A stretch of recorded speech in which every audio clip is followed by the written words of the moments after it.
마르코가 전한 거룩한 복음입니다. 주님 영광 받으소서. 그때 예수님께서 배를 타시고 건너편으로 가시자 많은 군중이 그분께 모여들었다. 예수님께서 호숫가에 계시는데 야이로라는 한 해당장이 와서 예수님을 뵙고 그분 발 앞에 엎드려 제 어린 딸이 죽게 되었습니다. 가셔서 아이에게 손을 얹으시어 그 아이가 병이 나아 다시 살게 해 주십시오 하고 간곡히 청하였다. 그리하여 예수님께서는 그와 함께 나서시었다. 많은 군중이 그분을 따르며 밀쳐댔다.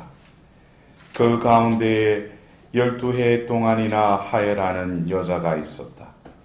그 여자는 숱한 고생을 하며 많은 의사의 손에 가진 것을 모두 쏟아 부었지만 아무 효용도 없이 상태만 더 나빠졌다. 그가 예수님의 소문을 듣고 군중에 섞여 예수님 뒤로 가서 그분의 옷에 손을 대었다. 내가 저분의 옷에 손을 대기만 하여도 구원을 받겠지 하고 생각하였던 것이다. 과연 곧 출혈이 멈추고 병이 나은 것을 몸으로 느낄 수 있었다. 예수님께서는 곧 당신에게서 힘이 나간 것을 아시고 군중에게 돌아서시어 누가 내 옷에 손을 대었느냐 하고 물으셨다. 그러자 제자들이 예수님께 반문하였다. 보시다시피 군중이 스승님을 밀쳐대는데 누가 나에게 손을 대었느냐 하고 물으십니까? 그러나 예수님께서는 누가 그렇게 하였는지 보시려고 사방을 살피셨다. 그 부인은 자기에게 일어난 일을 알았기 때문에 두려워 떨며 나와서 예수님 앞에 엎드려 사실대로 다 아뢰었다. 그러자 예수님께서 그 여자에게 이르셨다. 딸아, 너의 믿음이 너를 구원하였다. 평안히 가거라. 그리고 병에서 벗어나 건강해져라. 예수님께서 아직 말씀하시고 계실 때 회당장의 집에서 사람들이 와서는 따님이 죽었습니다. 그러니 이제 스승님을 수고롭게 할 필요가 어디 있겠습니까? 하고 말하였다. 예수님께서는 그들이 말하는 것을 곁에서 들으시고 회당장에게 말씀하셨다.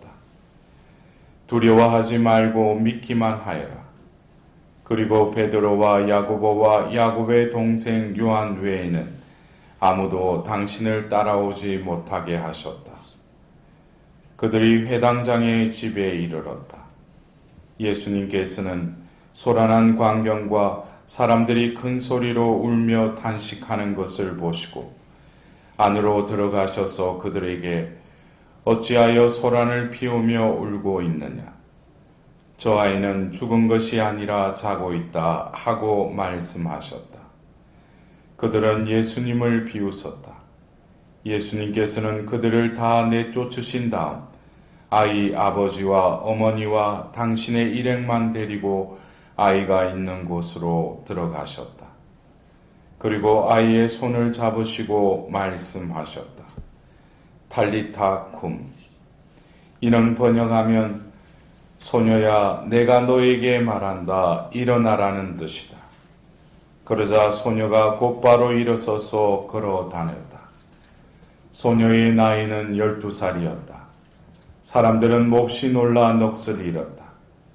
예수님께서는 아무에게도 이 일을 알리지 말라고 그들에게 거듭 분부하시고 나서 소녀에게 먹을 것을 주라고 이르셨다.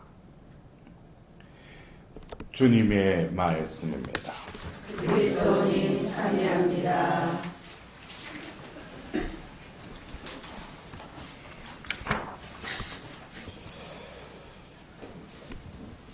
요즘 뉴스와 모든 우리가 만난 가운데 또 떠올리는 화제 중에 하나가 신종 코로나가 발음이 코로나가 아닌가 싶어요. 여러분들 코로나가 무슨 뜻인 줄 아시죠? 예? 왕관, 크라운이라는 뜻이죠, 그죠? 그 현미경으로 보면 그렇게 그 코로나의 병용 그 균이 바이러스가 아주 아름답대요. 예. 근데 여러분들은 어떻게 이 현세를 어떻게 의미를 부여하고 계시는지, 어떻게 보면은 뭐 어디에서 병용군이 생겨서 그것을 이렇게 중국에서부터 해서 그냥 퍼지는 그냥 바이러스로만 여기는지, 그러나 이러한 우리가 보이는 이런 그 현세적인 것 이면에 이 모든 세상을 주관하시는 그 하나님의 또 다른 뜻을 우리는 깨달아야 될 것입니다. 여러 가지 뭐 뜻이 있겠지만 이런 원인 제공은 결국 원인은 인간이라는 거예요. 예? 오늘 우리가 들었던 일독서 그리고 며칠 동안 계속 이 사무엘 하건 11장에 다윗이 우리아의 아내 밧세바를 범하고 나서 그 이후에 일어나고 있는 여러 가지 상황들은 결국 하나님이 그 다윗에게 재앙을 내리시는 건 아니에요. 우리가 죄를 지었기 때문에, 우리가 죄로 인해서 그래서 특히 하나님께서는 구약의 인물들 중에도 다윗을 당신의 마음과 합한 자라고 그랬어요. 그런 사람임에도 불구하고 또 죄를 짓죠. 그래서 우리가 시편 51편을 우리가 바치면서 진정으로 나의 존재도 진정으로 이 죄로 인해서 나는 어떤 순간에 내 욕정에 욕구에 쾌락을 위해서 지은 죄지만 그 죄는 고해소에 들어가서 죄를 우리가 사하고 사함은 받지만 그 흔적은 남아있다는 거예요. 그것은 영향력을 가지고 오늘 우리가 복음을 들으면서 그 2000년 전에 예수님께서 야이로의 그 해당장에 죽었던 딸을 살리시잖아요. 반면에 그 군중 속에 예수님의 옷에 손을 댄 그 하혈하는 여인이 병이 나았잖아요. 이것은 예수님을 통해서는 그 병을 낫게 하고 또 죽음까지도 다시금 일으켜주시는 그 권능을 가지고 계신데 지금 이 현세에 여러 가지 어떤 보이는 현세적인 사항들을 볼 때 우리는 그것은 하나님이 주신 내리시는 재앙이 아니라 인간으로부터 그 죄악으로부터 퍼져가는 또 다른 그 배후에는 악의 세력에 판을 치고 있는 이 현세의 그 현상들을 우리들은 깨달아야 될 것입니다. 근데 반면에 저는 이번 이런 사태를 보면서 아니 바이러스는 그 강력한 전염력을 가지고 그 기침을 통해서 또 접촉을 통해서 그것을 이렇게 전염을 시키는데 그렇다면 하나님께서 이렇게 권능과 하나님의 자녀인 우리들은 과연 우리는 우리를 통해서 하나님이 함께 하신다면 이 병균이 전염되듯이 나를 통해서 얼마나 하나님의 그 복음이 선포되고 그 힘이 전달이 되겠는가. 근데 이 세상에 어떤 교회, 곳곳에 교회가 세워져 있고, 그리고 많은 인류들 중에 많은 사람들이 예수님을 주님으로 고백하는 그 신자들이 그렇게도 많은데, 과연 이 세상은 왜 이렇게 허물어지고 있는가?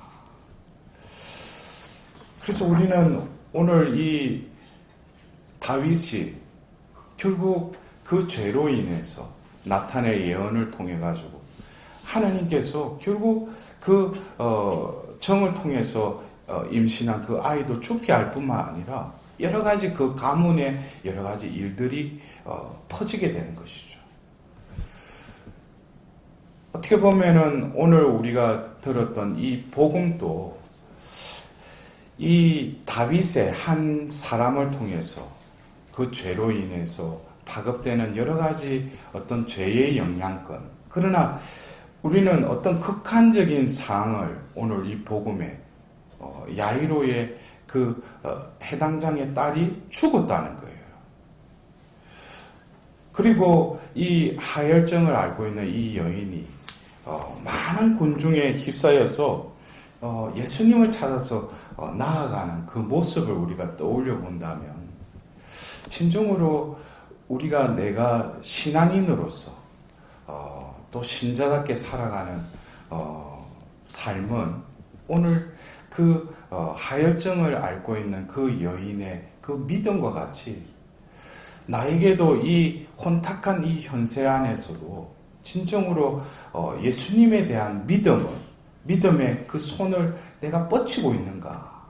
그리고 그 손을 통해서 바로 예수님으로부터 힘이 나에게 전달된다면 바로 나의 존재는 아마 이 하혈증 앓는 이 여인은 그날 바로 예수님으로부터 치유도 받았지만 그 여인은 예수님의 옷에 손을 대려고 할 때 그 여인은 어떤 마음가짐이었어요? 내가 저분의 옷에 손을 대기만 하여도 병이 낫겠지 안 했어요. 구원을 받겠지 그랬어요. 그리고 예수님도 딸아 너의 믿음이 너를 구원하였다 그랬어요. 우리는 어떤 병이라는 것을 그냥 낫는 그 수준에서만 병을 생각을 하는데 이 병조차도 뭡니까? 이 병조차도 여러분들 아는 성경구조 중에 그 친구들에 의해서 들려온 그 중풍병자를 하나님께서 예수님께서 그 낫게 할 때 어떻게 하셨어요? 너의 죄를 용서받았다 그러죠. 그러니까 이 병이라는 것, 이 병고라는 것도 결국에는 그 이면에는 여러 가지 요인이 있겠지만 또 그것도 죄와 연결이 된다는 거예요. 그래서 어떻게 보면은 우리가 이 병을 앓고 있고 또 어떤 여러 가지 현세적인 상황들 속에서 내가 어떤 고통의 그 한가운데에 놓여져 있더라도 우리는 그것을 현세적인 이것을 낫고 개선하고 문제를 해결하는 걸 뛰어넘어서 구원을 위한 하나의 여정 가운데 내가 치은 죄, 또 나의 죄인됨을 또 통감하고 그것을 통해서 하나님께 나아가는 또 다른 디딤돌로 생각한다. 많은 이들이 이 병을 장애물로 생각하죠. 그러나 우리가 등산을 할 때도 올라갈 때의 그 돌은 장애물이죠. 울퉁불퉁한 돌은. 그러나 내려올 때는 그게 디딤돌이 되는 것이죠. 우리에게 고통은 더 이상 고통이 아니라 구원을 위해서 나아가는 데 있어서 예수님께 나아가기 위한 하나의 또 다른 우리가 지나가야 될 터널이기도 하다는 것이죠. 그래서 우리는 이 오늘 그 일독서의 그 사항들 또 이 복음의 사항들을 이렇게 볼 때 이것이 2000년 전 어느 날 예수님께서 어느 마을에 들어가셔서 일어난 일이기도 하지만 이 현세적으로 과거에 일어난 일도 지금 현재에 우리가 머물고 있는 이 현세에서도 이 말씀은 이루어질 뿐만 아니라 이 말씀은 현세뿐만 아니라 내세에서도 이루어진다는 거예요. 결국 우리가 이 현세에서 이 혼탁한 세상 속에서도 예수님이 나를 구원할 유일한 분이시라는 그 믿음의 손을 늘 예수님께로 내뻗는 자들은 결국 오늘 또 다른 인물인 그 야이로의 해당장의 그 딸이 죽으면서 다시 소생하는 것이죠. 결국 예수님께서 나자로를 다시금 소생시키기 전에 그 마르타에게 하신 그 요한복음 11장의 그 말씀도 나는 부활이요 생명이다는 거예요. 현세적인 삶을 뛰어넘는 내세에서 너를 다시금 부활시킬 것이며 너에게 영원한 생명을 줄 분이 바로 예수님이시라는 것을 우리는 과연 그것에 대한 확고한 믿음을 가지고 그분께 손을 내밀고 있는 거예요.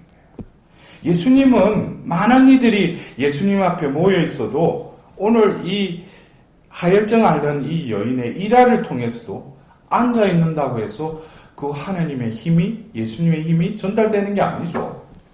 그 사람의 마음가짐이 어떠냐에 따라서 예수님의 힘이 전달이 된 거죠. 그래서 우리가 이곳에서 하나님께 자비를 구할 때 어떤 이들은 그냥 자비를 베풀 진정한 내가 나를 구원할 유일한 그 자비의 예수님께 나의 그 믿음의 손을 뻗칠 때 바로 그 힘이 나에게 전달된다는 거예요. 그러한 믿음이 이 현세에서도 하나님의 또 축복으로 이어지기도 하지만 내세에서도 오늘 우리는 이 소생의 사건을 통해서 분명 예수님을 믿는 자들은 부활할 것이라는 거예요. 그것은 우리가 이 현세에서뿐만 아니라 결국 결과물로 열매 맺는 것은 우리의 이 생의 숨이 끊어진 순간에 아마 하느님으로부터 우리에게 보상으로 주어진다. 결국 우리가 묵주기도의 마지막 단에 그 성모님께서 천상모회관을 쓰는 그 장면으로 우리가 묵주의 신비가 끝나지 않습니까? 예수님의 삶은 바로 영광의 신비 2단으로 끝나죠. 그 이후에 성령을 받고 결국 성모님과 같이 바로 들어올림을 받을 뿐만 아니라 하나님의 영원한 보상인 영원한 구원을 받는 것. 그것이 우리가 묵주의 신비를 바치는 그 마지막 목표라는 것이죠. 우리는 다시금 이 오늘 일독서에 하나님께 합한 자인 그 다윗조차도 죄를 지어서 그 주위의 죄의 영향권 안에 고통받는 그 모습을 보면서 우리도 한편으로는 위안을 얻을 수 있어요. 내가 지금 여러 가지 사항들 그 원인을 탓을 남에게 돌릴 것이 아니라 나에게 하나님과의 관계 속에서 하나님 빛 속에서 그 죄를 지은 죄인됨을 다시금 통감할 뿐만 아니라 오늘 복음을 통해서 또 다른 하혈증 여인이 되어서 나를 구원할 유일한 분은 그 예수님이시라는 것에 대한 믿음에 우리의 손을 내뻗칠 때 하나님께서는 당신의 자비로 그 병을 낫게 해주실 뿐만 아니라 그 존재를 구원해 주시는 유일한 분으로 우리의 삶을 이끌어 가실 거라는 거예요. 우리는 다시금 어떤 현상, 현세적인 것, 그 의미를 하나님의 비단에서 영원한 의미로 해석을 한다면 우리들도 지금 나는 이 신종 코로나 이 왕관을 안 써야지 그리고 막 입도 막고 보면 손도 깨끗이 씻고 보면 뭐 우리는 영원한 왕관을 쓰기 위해서 이걸 뛰어넘어야죠. 그래서 진정으로 나는 안전하니까 괜찮다는 것이 아니라 이 세상에 이 죄악이 판을 치고 있는 이 세상을 위해서 내가 보속하고 희생하고 기도하는 그러한 한 의인이 되려고 하는 그 발부둥을 하나님은 눈여겨보실 거예요. 이 현세 속에서 나는 안 걸려야지 하는 것이 아니라 이 세상에 또 다른 파우스티나 성녀처럼 자비의 사도로서 하나님께 자비의 기도를 바칠 때 하나님의 때가 되면 이 모든 것도 어둠은 사라지고 빛으로 변화되리라. 그 믿음을 가지고 우리들도 오늘 진정으로 하나님께 자비를 구하여야 할 것입니다.